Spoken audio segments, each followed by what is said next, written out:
All right, Greg, we talked things over with the lawyers, and they've announced that we're good to be back for this third segment. We're going to talk about the potential 17-game schedule in the National Football League. And this kind of came out of nowhere. We randomly just got news this week that the NFL and the NFLPA are closing in on an extension for the CBA, and one of the big parts of it is going to be the reduction of preseason games from 4 to 3 and the increase in regular season games from 16 to 17. I think this is a gigantic coup for the NFL. I really do. I know the naysayers will say, oh, well, more people are going to get hurt. Maybe. There's the opportunity to get hurt when you're crossing the street. It might happen, but the same amount of games are going to be played. And what this is going to allow is, sort of the more globalization of the brand by playing an away game for each team rather than just cherry picking teams. And more importantly, teams are going to stop losing revenue from these home games. We had 5 games played outside of the regular confines this year. October 6th, the Raiders and the Bears played in the UK. The 13th, the Panthers and the Bucks. The 27th, the Bengals and the Rams played at Wembley in the UK. November 3rd, the Texans and the Jaguars played at Wembley in the UK. And upcoming this Monday night, Kansas City and the Chargers are going to play in Estadio Azteca in Mexico City. 5 teams are losing home game revenue, just pure dumb luck. And that is something that we can finally get rid of. We can fix this system. We can play more games outside of the U.S. We can test out markets that haven't been tested to see if they would welcome NFL football. Win, win, win, win, win. Yeah, it's a hard thing to argue against. My biggest concern is getting more games outside of the country. I don't necessarily think is the best, the best option. Why? I think it affects teams. I think it affects their travel schedules. I think it affects their players. It affects their play. You're also talking about losing a home game. And I know if you're adding a home game, but not every team is playing, an international game. So now you're talking about some teams being, having 9 home games versus 8. Well, presumably next year, every team will lose 1 home game. That's terrible. And it's the fairest way to do it. Of course, it's the fairest way to do it, but I don't want to watch my team play a game in Sao Paulo. I don't care about that. I know the NFL does. But I don't think anybody in Sao Paulo cares about the NFL. Oh, I don't. Oh, the evidence to the contrary, Gregory. Every single game outside of the U.S. that we've seen sells out immediately and is a spectacle. I mean, they've only been played in 2 different countries. In reality, you're talking about Mexico and the UK. Yeah, and we're not going to. It's not like we're going to go to. We're not going to Istanbul. We're not going to be in Jordan to play NFL games. It's going to be. There'll be games in Canada. There'll be games in other places in Mexico. It will be on this continent, more likely than not. You don't think they'd play a game in Dublin? You don't think they'd play a game in Glasgow? I mean, we're going to keep moving over. All of a sudden, we're just trying to rebuild NFL Europe and the flop that was. I think that any game that is played, if you're talking about like your Australias or your Europes or your Irelands or whatever, the scheduling is gonna have to be really delicate. It's gonna probably be before or after a bye. They'll give other concessions like that, and a 17-game season. I haven't seen this talked about, but I would assume there's probably going to be a second bye included. I would hope so. Even though the bye week stinks as a fan.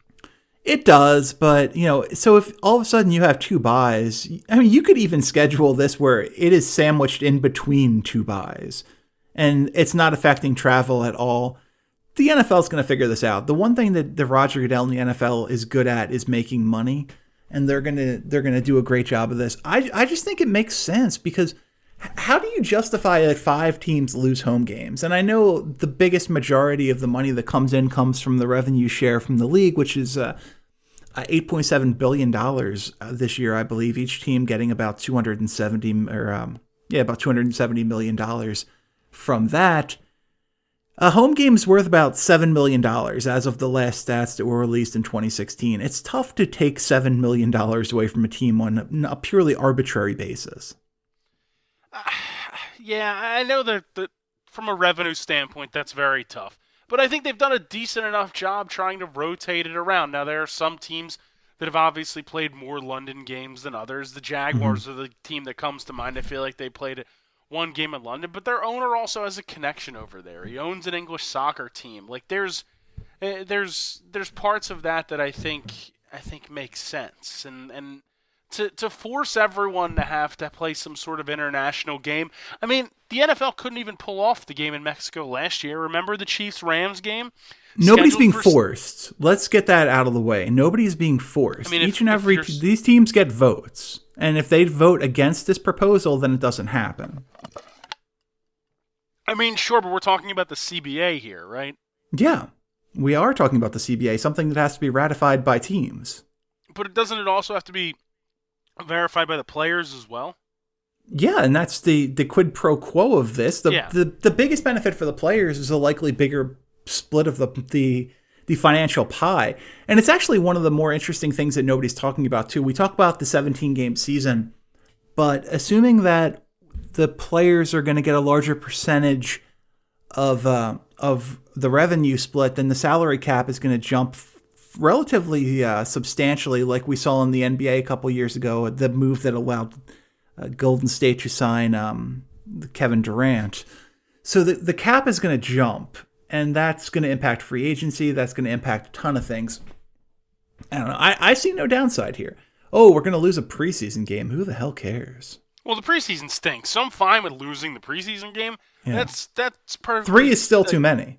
It is, and that's perfectly fine. My bigger issue is just if this only comes because everyone is going to have to play an international game. I hate that. I think it's dumb. I think there's better ways to figure it out. I know it is. I know this was going to happen, and it stinks.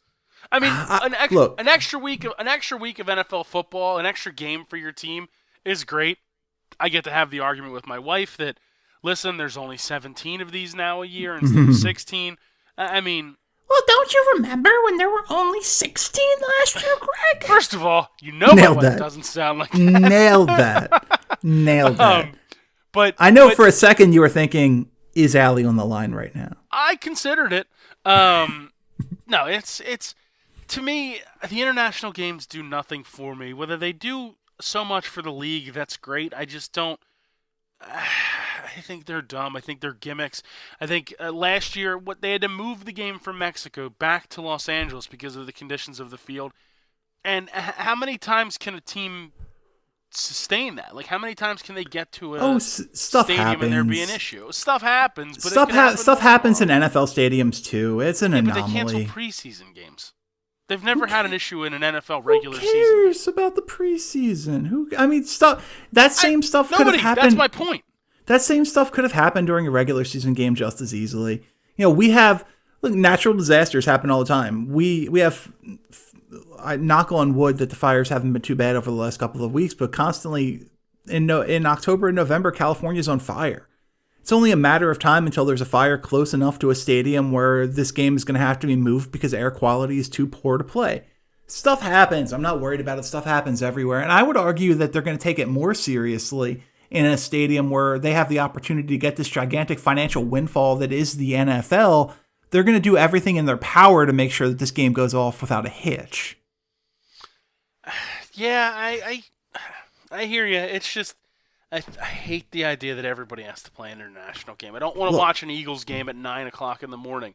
We did that. What, last year was when we went to London? No, Greg. We watched it. We watched an Eagles game at 6:30 in the morning. Speak for yourself.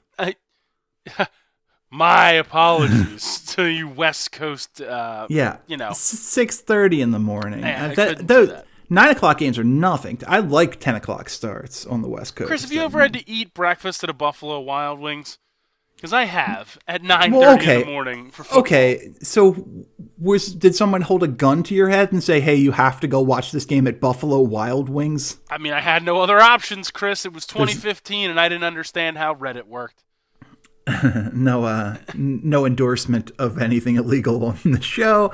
Also, I believe the NFL streams has been shut down, but God knows. I think they all have. I think every sport has. Yeah, that is not the end of it. I'm not going to talk about that on the air for sure. But alternatives exist, and they are hilarious, is what I will say. Look into it for yourself. Look, this is great to me. Purists are going to hate it now because they're going to say, "Oh, records don't matter anymore." But we used to play a 14-game season in the NFL, and then it went up to 16, and nobody cares about that. We'll adjust to 17. Records will change. Records will be broken. It'll be fun. And you talk about another week of NFL football, but that's not true. It's really another 2 weeks of NFL football, and I will take that 100 times out of 100. Yeah, I hear you, because if you're going to implement 2 buys, you have to technically have 19 weeks. Just making it tougher and tougher for those Dolphins to ever, be joined by somebody being undefeated. Hey, next year when they have Tua Tagovailoa at quarterback, it's all going to be basically the same. Oh my God. Ugh. Burrow, okay, number 1 pick. This is the last thing we're talking about. Do you take Burrow or Tagovailoa? Burrow was so impressive again. Me too. I take Burrow. So impressive again. I think you have to. And he's then special. I worry about Tua sliding, because as you look at the teams that are below, nobody's going to slide. Bengals. I don't think he's. I'm not saying he's going to slide to like 30. I think he might slide to a little bit lower down unless somebody trades up. I mean, why would he get past Miami if the Bengals take Burrow at 1? Why would he get past Miami? Why would he get past that? Why would he get past Atlanta? Keeps winning. They have 2 wins. And their last 2 games, Chris, they've won 2 in a row. Why would he get past Atlanta? Why would he get past Tampa Bay? Why would he get taking a quarterback? Why would he get past Denver? I mean, they're terrible, and their quarterback's not young. You only have the opportunity to pick an elite talent every so often. And I mean, also this all flies in the face of everything we know about the NFL draft. The reality is, if a quarterback's good enough to go in the top 5, he's probably going to go number 1. If there's a second guy below him, he's probably going to go number 2. Teams will trade up for quarterbacks. Nobody's going to slip. Yeah, you're probably right.